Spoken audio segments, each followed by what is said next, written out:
मुंबई, सितंबर 2022, रात करीबन 8 बजे वसई पुलिस स्टेशन में विकास मदन वालकर नाम के एक व्यक्ति एक मिसिंग कंप्लेंट रजिस्टर करवाते हैं।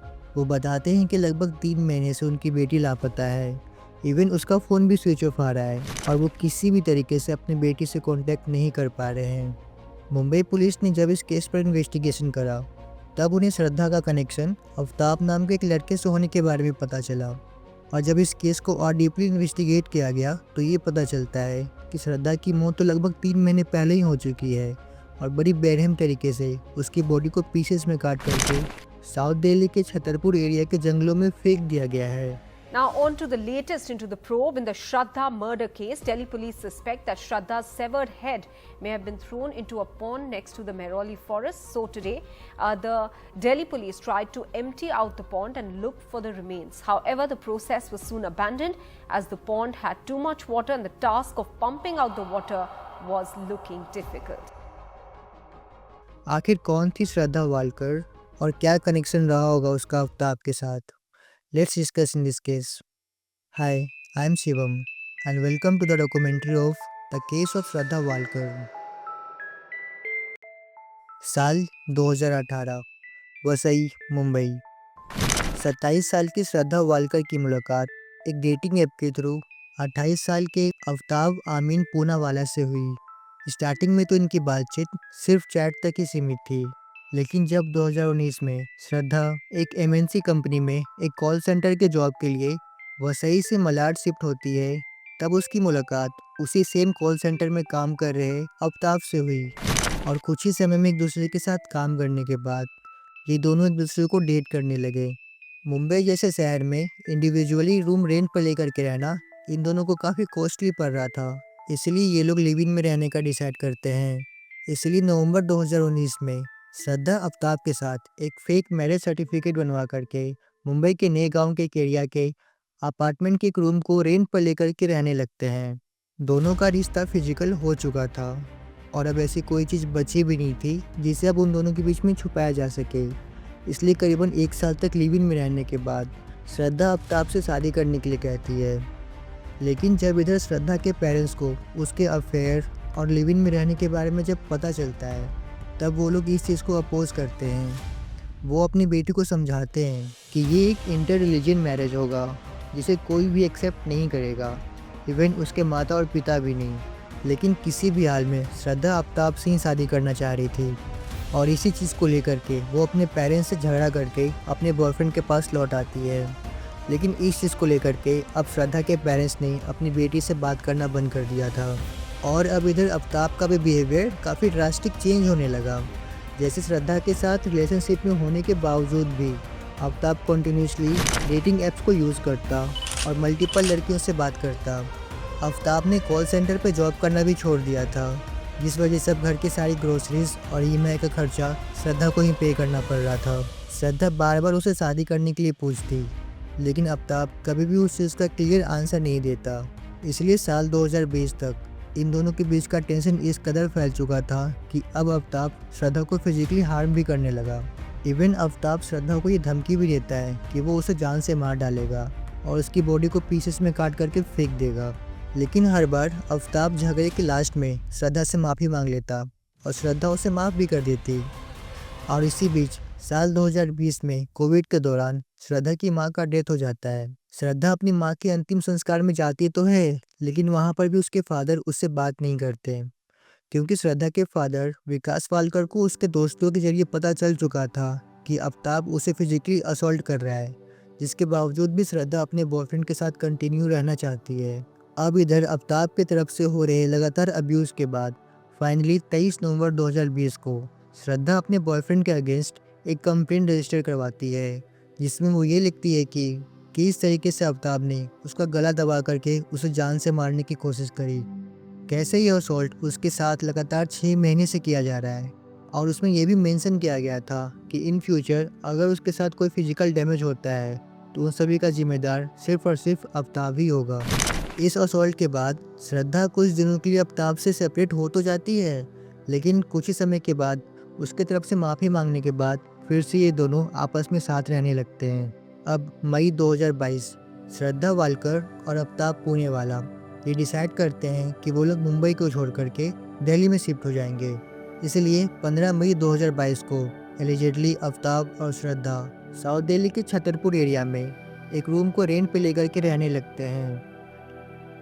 लेकिन दिल्ली में शिफ्ट होने के कुछ ही दिनों के बाद मीन्स 18 मई को आफ्ताब और श्रद्धा के बीच फिर से टेंशन बढ़ने लगा, क्योंकि आफ्ताब अभी भी कंटिन्यूसली डेटिंग ऐप्स को यूज़ कर रहा था और वो लगातार दूसरी लड़कियों से बात कर रहा था। इन दोनों के बीच में बहस इस कदर तक बढ़ चुका था कि Aftab heat of the moment में श्रद्धा का गला दबा करके उसे जान से मार डालता है। अब आपको यहाँ से पता चलेगा कि आफ्ताब किस लेवल का निर्दयी था। अपनी गर्लफ्रेंड को यूज़ करके उसे जान से मारने के बाद वो उसे रूम से घसीट करके उसे बाथरूम में लेकर के गया और फिर गूगल पर खून साफ करने के तरीके और ह्यूमन एनाटॉमी के बारे में पढ़ता है, जिसके बाद वो जोमेटो से खाना ऑर्डर करता है और फिर खाना खाने के बाद उसी रात एक डेटिंग ऐप के थ्रू एक लड़की को अपने रूम पर बुलाता है और उसके साथ फिजिकल भी होता है। Despite knowing this all the things कि जिस घर में वो रह रहे हैं उसी घर के बाथरूम में उसकी गर्लफ्रेंड श्रद्धा की लाश पड़ी है। अब मर्डर के अगले दिन मीन्स 19 मई को आफ्ताब ने एक दुकान से 2 चाकू, एक आरी और कुछ प्लास्टिक्स के बैग खरीदे। तो उसने ये बयान दिया है कि मैंने 5 महीने पहले यहाँ से एक चाकू खरीदा था और कुछ गार्बेज बैग खरीदे थे। तो बस यही उन्होंने बताया है कि उसने ऐसा बताया है उनको। और इसी के साथ साथ वो एक 300 लीटर का डबल डोर फ्रिज भी खरीदता है। मैं कुलदीप सिंह। कुलदीप जी, ये बताइए कि आफ्ताब क्या आप ही की दुकान से फ्रिज लेकर गया था? हाँ जी, ये कब लेके गया था फ्रिज? ये 19/5 को 2022 को। 19/5 को। हाँ। किस तरह का फ्रिज था, एक बार बता दीजिए। डबल डोर का फ्रिज था, एलजी का। हाँ जी। तो जब आफ्ताब आपके पास आया था तो क्या उसने अपनी रिक्वायरमेंट बताई थी कि कितना बड़ा फ्रिज चाहिए, किस तरह का चाहिए? नहीं, बड़ा फ्रिज के लिए बोला था। डबल डोर का फ्रिज हमारे पास अवेलेबल होते हैं, वो हम दे दिए। डबल डोर उसने खुद बोला था कि डबल डोर का चाहिए? सर इतना तो याद नहीं है, 5 महीने याद पहले नहीं की है, बात है। पुराना। हाँ, जैसे नॉर्मल कस्टमर को डील करते हैं वैसे ही हम दिया। तो कितने का फ्रिज था? ये 25,300 का, उसका बिल है हमारे पास। घर आने के बाद आफ्ताब कैंची और आरी से श्रद्धा की बॉडी को 35 टुकड़ों में काटता है और फिर उसकी बॉडी के पीसेस को प्लास्टिक के बैग में पैक करके वो फ्रिज में रखता है। एलिजेडली इस दौरान आफ्ताब को एक कट भी लगता है। ये कट इतना शार्प था कि आफ्ताब को इसके वजह से डॉक्टर के पास जाना पड़ा। किस डेट के अराउंड आफ्ताब अमीन यहाँ पर आए थे और क्या उनकी इंजरी थी? डेट अप्रॉक्सीमेटली 19 मई का था और मॉर्निंग आवर्स में आया था, अराउंड 11-12 के बीच में। और he was lying in the casualty. My compounder came to me, he said doctor साहब एक पेशेंट लेटा हुआ है, उसको एक थोड़ा छोटा सा कट लगा हुआ है, सुपरफिशियल इंजरी है। तो मैं गया वहाँ पे, उसको देखा, मैंने पूछा कैसे कट हुआ ये, तो बोला कि मैं फ्रूट कट कर रहा था और ये मेरी नाइफ स्लिप कर गई और ये कट हुआ है। तो देखने में जो वुंड था वो क्लीन था, इंसाइज था, बिल्कुल मतलब क्लीन इंसाइज वुंड, ऐसा लग रहा था कुछ शार्प वेपन से हुआ ये। मैंने पूछा कोई लड़ाई झगड़ा हुआ, मारपीट कहीं हुई है, कहीं चाकूबाजी कुछ हुई है? बोला नहीं डॉक्टर साहब ऐसा नहीं है, ये एक्सीडेंटल कट हो गया। किसी पर उसको शक ना हो, इस वजह से आफ्ताब श्रद्धा की बॉडीज को प्लास्टिक में पैक करके रात करीबन 2 बजे छतरपुर के जंगलों में फेंकता है। बॉडीज को जंगलों में फेंकने का काम आफ्ताब लगातार 18 दिन तक करता है। इट मीन्स कि लगभग 18 दिनों तक श्रद्धा की बॉडी उसी घर में थी। इसीलिए इन 18 दिनों में बॉडी से काफ़ी गंदी स्मेल भी आने लगी थी, जिस वजह से आफ्ताब उन स्मेल को ख़त्म करने के लिए इन गुलाब के फूलों का भी यूज़ करा था। ये उसका पागलपन या फिर उसके चलाके कह लो, क्योंकि आफ्ताब बाकायदा डायरी में एक नोट्स लिख रहा था कि किस बॉडी पार्ट्स को उसने छतरपुर के किस जंगल के साइड में फेंका है। और वैसे भी वो कॉल सेंटर में जॉब करने के अलावा एक सेफ भी था, तो उसे अच्छे तरीके से पता था कि डेड बॉडी को किस तरीके से डिकम्पोज किया जाता है। इसलिए सबसे लास्ट में श्रद्धा की गर्दन को फेंकने से पहले आफ्ताब उसके फेस को पूरी तरीके से जला देता है ताकि कोई उसे पहचान न सके। वो इतना चालाक था कि श्रद्धा को मारने के 2 महीने के बाद भी आफ्ताब श्रद्धा के व्हाट्सएप और इंस्टाग्राम के मैसेजेस को रिप्लाई देता ताकि कोई उस पर शक न करे। लेकिन जुलाई तक आते आते उसे ये एहसास हो चुका था कि अब 2 महीने बीत चुके हैं, तो अब शायद ही उस पर कोई शक करेगा। और इसी बात को सोच करके आफ्ताब श्रद्धा के फ़ोन को मुंबई के भायंडर खादी में जाकर के उसे फेंक देता है। श्रद्धा के फादर ने भले ही अपनी बेटी से बातचीत बंद कर रखा था, लेकिन वो अक्सर श्रद्धा के स्टेटस या फिर उसके इंस्टाग्राम पोस्ट के जरिए ये पता लगाते रहते थे कि उनकी बेटी सही सलामत है या नहीं। लेकिन 2 महीने के बाद भी जब श्रद्धा अपने व्हाट्सएप पे कोई स्टेटस नहीं लगाती है, ना ही उसने कोई भी इंस्टाग्राम पोस्ट करा था, जिस वजह से अब उसके फादर विकास वालकर थोड़े से चिंतित होते हैं और वो श्रद्धा को फ़ोन करते हैं। लेकिन फ़ोन करने के बावजूद भी उधर से कोई रिप्लाई नहीं आया। तो इन द लास्ट सितंबर 2022 में मुंबई के वसई में श्रद्धा के खिलाफ एक मिसिंग कंप्लेंट रजिस्टर करवाते हैं। जब मुंबई पुलिस इस केस पर इन्वेस्टिगेशन कर रही थी, तब बार बार उनके सामने आफ्ताब पूनावाला का नाम आ रहा था और इसी के साथ साथ यह भी पता चलता है कि श्रद्धा लगभग 4 महीने पहले ही दिल्ली में शिफ्ट हो गई थी। इसलिए मुंबई पुलिस अब ये केस दिल्ली पुलिस को ट्रांसफ़र करती है, जिसके बाद दिल्ली पुलिस पहली बार इस केस पर आफ्ताब से इंक्वायरी करती है, जिसमें वो ये कहता है कि श्रद्धा किसी और के साथ भाग चुकी है।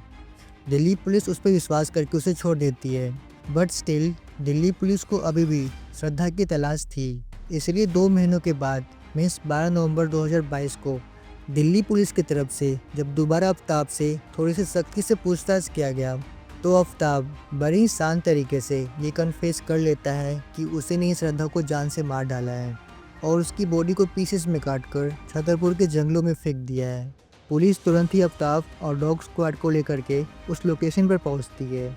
हालांकि मर्डर किए हुए 6 महीना बीत चुका था और चांसेस ये था कि उसकी बॉडी पूरी तरीके से डिकम्पोज हो चुकी होगी, लेकिन इसके बाद भी पुलिस उन 35 टुकड़ों में से 12 पीसेस को कलेक्ट करने में सक्सेसफुल रहती है।